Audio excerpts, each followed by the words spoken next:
Alors, pour donner suite à la présentation de Mme Carpentier, justement, on va continuer à parler du soutien au développement des compétences sociales au préscolaire, notamment par la littérature jeunesse. Alors, je vous propose un survol des pratiques déclarées de 10 enseignantes de maternelle 5 ans qui ont été recueillies dans le cadre d'un projet que j'ai réalisé avec mes collègues Monica Boudreau et Isabelle Baudouin, un projet qui s'appelait « Les 1001 plaisirs de lire avec toi ».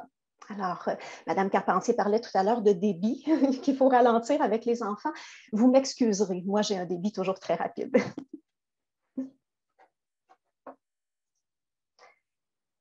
Alors, bien sûr, je n'ai pas à rappeler toute l'importance de développer les compétences sociales et émotionnelles des enfants. Le Conseil supérieur de l'éducation, justement, montrait qu'en particulier à l'école, bien sûr, on doit s'en soucier.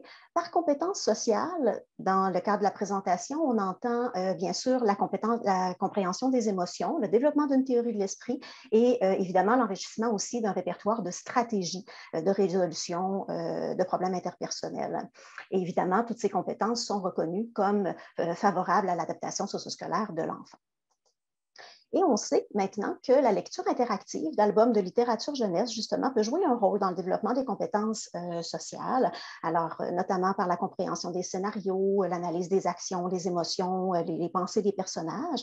Et bien que la lecture d'histoire, évidemment, au préscolaire prenne une grande place, il y a des travaux qui ont montré que les enseignantes ont quand même besoin d'être formées à l'égard des pratiques, notamment de lecture interactive, en particulier pour soutenir le développement social des enfants dans ce contexte-là.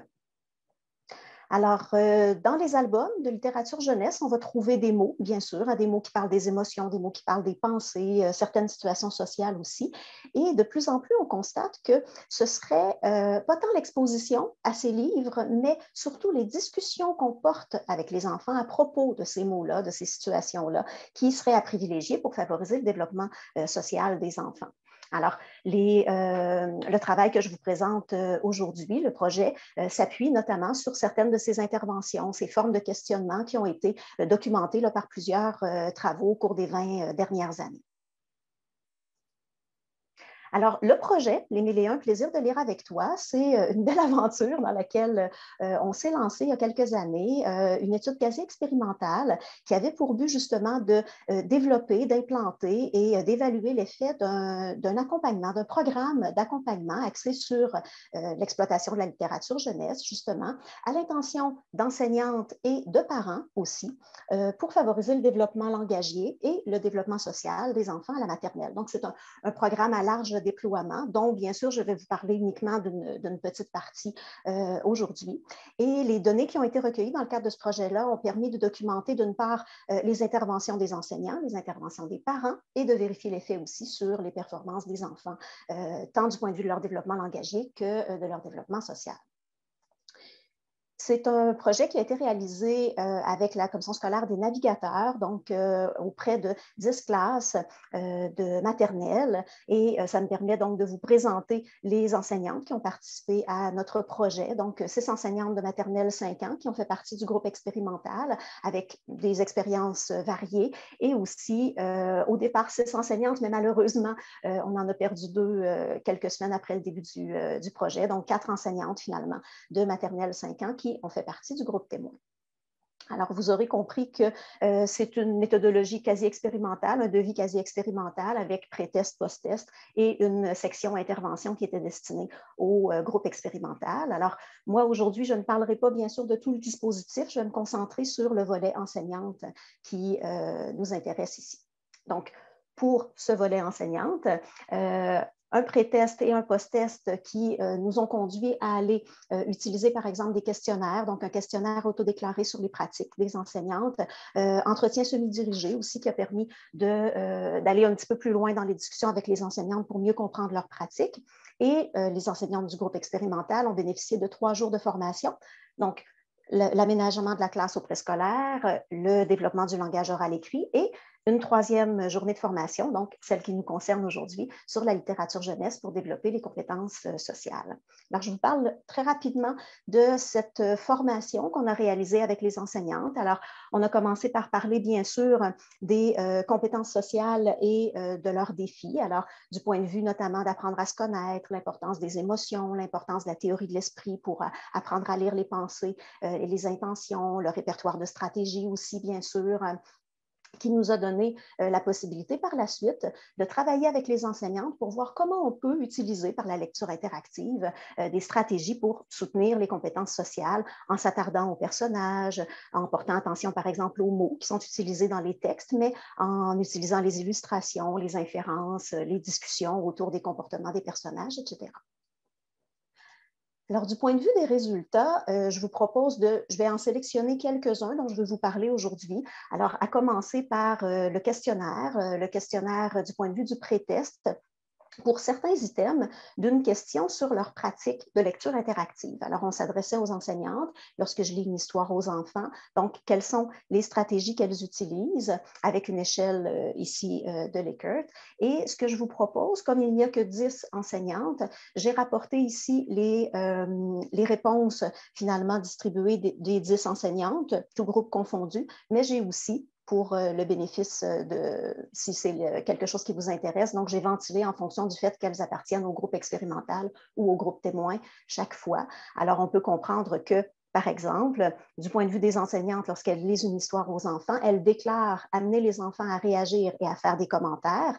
Très souvent ou toujours, pour 5 d'entre elles, 2 appartenaient au groupe expérimental et 3 appartenaient au groupe témoin.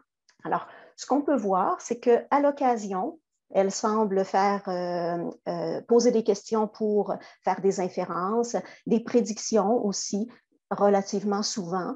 On peut observer aussi le fait qu'elles disent exploiter les personnages plutôt rarement ou à l'occasion, poser des questions pour analyser les situations à l'occasion, souvent, poser des questions aux enfants pour les faire réfléchir au comportement à l'occasion et discuter des émotions relativement à l'occasion ou souvent.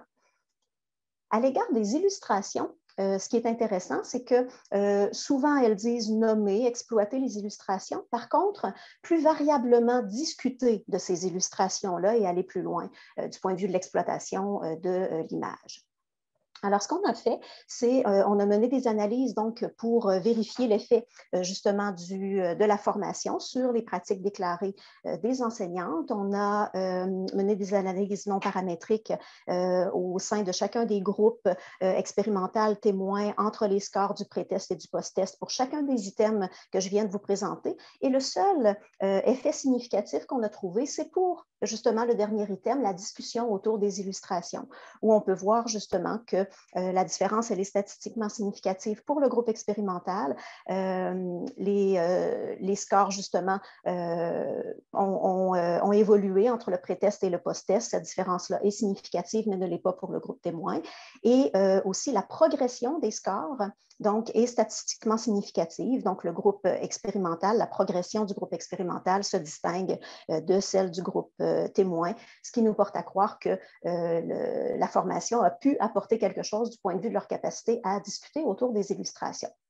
Mais pourquoi pas à l'égard des autres éléments? On a émis l'hypothèse que peut-être c'était en lien avec le matériel pédagogique parce qu'une grande majorité des enseignantes ont déclaré utiliser du matériel pédagogique en classe. Madame Carpentier en évoquait tout à l'heure. Hein, il existe beaucoup de programmes vers le Pacifique, Laurier et ses amis, la valise des solutions, etc. Donc, bien sûr, ces programmes-là peuvent avoir influencé les réponses et influencer inévitablement les pratiques, bien évidemment, des enseignantes aussi. Je voulais vous parler aussi de ce que révélait l'entretien semi-dirigé qui a été mené avec les enseignantes, pas pour tout l'entretien, mais pour une des sections en particulier qui portait sur l'exploitation d'albums de littérature jeunesse, où on a discuté avec elles des activités qu'elles réalisent en classe, mais aussi de la façon dont elles mènent la lecture interactive lors de la lecture des albums. Alors, on a réalisé une analyse thématique pour voir ce qui ressortait des verbatims des entretiens avec les enseignantes tant du groupe expérimental que du groupe témoin. Et ce qui s'est révélé, c'est que lors de la lecture d'albums, les enseignantes disent exploiter principalement 3 éléments qui ont semblé émerger de l'analyse thématique. Entre autres choses, les émotions des personnages. On a constaté là, que 5 des 6 enseignantes ont évoqué de différentes façons le fait qu'elles exploitaient, par exemple, l'identification des émotions des personnages, notamment à partir des illustrations, ce qui semblait être le cas aussi pour 2 des enseignantes du groupe témoin. Il y a quand même 3 enseignantes du groupe expérimental qui ont évoqué faire des liens avec le vécu de l'enfant, leur capacité à se mettre dans la peau des personnages. Ça a été le cas pour 3 enseignantes du groupe témoin aussi. Et pour 3 enseignantes du groupe expérimental, toute l'importance qu'elles accordaient au bon comportement à adopter, le répertoire de stratégies, etc. Et au post-test, pour ces mêmes enseignantes, donc lors de la lecture d'albums, les mêmes catégories ont ressorti dans leur pratique qu'elles avaient déclarées, du point de vue des émotions, des liens avec le vécu des enfants, le répertoire de stratégie, pas nécessairement pour les mêmes enseignantes que lors du pré-test. Alors, mais quand même, 4 enseignantes qui exploitent les émotions, 5 qui disent faire des liens avec le vécu des enfants, 4 qui soulèvent le répertoire de stratégie et les bons comportements à adopter. Et une autre catégorie a émergé dans les discussions, l'importance des caractéristiques des personnages, par exemple. Donc, où on disait que, justement, on qualifiait certains personnages de bons ou de méchants, etc., où on les invitait à dessiner les personnages. Dans une des questions aussi en fin de projet, on a demandé aux enseignantes, en particulier aux enseignantes du groupe expérimental, en quoi la participation au projet avait changé quelque chose dans leur pratique pédagogique. On a vu émerger certaines réponses qui témoignaient du fait que les enseignantes déclarent dire que la participation au projet les ont conduits justement à réfléchir davantage à leur pratique. Ça a été le cas aussi pour certaines enseignantes du groupe témoin qui, malgré le fait qu'il n'y avait pas eu de formation, ont quand même bénéficié du questionnaire et de l'entretien semi-dirigé qui les avait conduits à se remettre en question du point de vue de leur pratique. Et aussi à l'égard de la lecture, de leur pratique de lecture interactive. Certaines ont déclaré justement parler davantage des émotions, savoir davantage comment exploiter le livre, mieux choisir les albums, etc. Alors, en conclusion, en tout cas, le petit regard, le petit survol que je vous ai proposé a pu montrer à l'égard des pratiques des enseignantes pour soutenir les compétences sociales, c'est que, bien sûr, elles ont majoritairement déclaré exploiter la littérature jeunesse à leur façon pour soutenir quand même bien le développement des compétences sociales. Les interventions qu'elles nous ont partagées montraient qu'elles s'étaient souvent orientées vers l'identification des émotions, vers la relation avec le vécu des enfants, et de plus en plus, en cours d'année, elles exploitaient davantage les illustrations, certaines exploitaient davantage les stratégies aussi des personnages. Il conviendrait éventuellement d'exploiter davantage les personnages et leur comportement, peut-être même exploiter davantage la théorie de l'esprit, donc les pensées des personnages. Ça a été peu évoqué par les enseignantes tout au cours du projet. Et on est évidemment consciente des limites de l'étude. Alors, il faudra rester prudent, bien sûr, avec ces résultats. Bien sûr, ça ne concerne que les 10 enseignantes qui ont participé au projet. Ce ne sont que des pratiques déclarées, bien évidemment. Et on peut présumer un fort biais de désirabilité sociale, en particulier lors des entretiens, où justement les enseignantes tentaient de répondre aux questions le plus favorablement possible. On se souvient qu'elles utilisent du matériel pédagogique qui, là aussi, vient teinter beaucoup leurs interventions et elles n'ont bénéficié qu'une seule journée de formation. Alors, bien évidemment, pour des projets de cet ordre-là, il est préférable de fournir un accompagnement qui est plus soutenu, qui est mieux distribué dans le temps aussi, qui permettrait justement d'accompagner au mieux les enseignantes dans leur pratique et dans l'exploitation des albums de littérature jeunesse. Alors, c'était un tout petit horizon de ce qui a pu être produit dans le cadre de ce projet. Je vous remercie.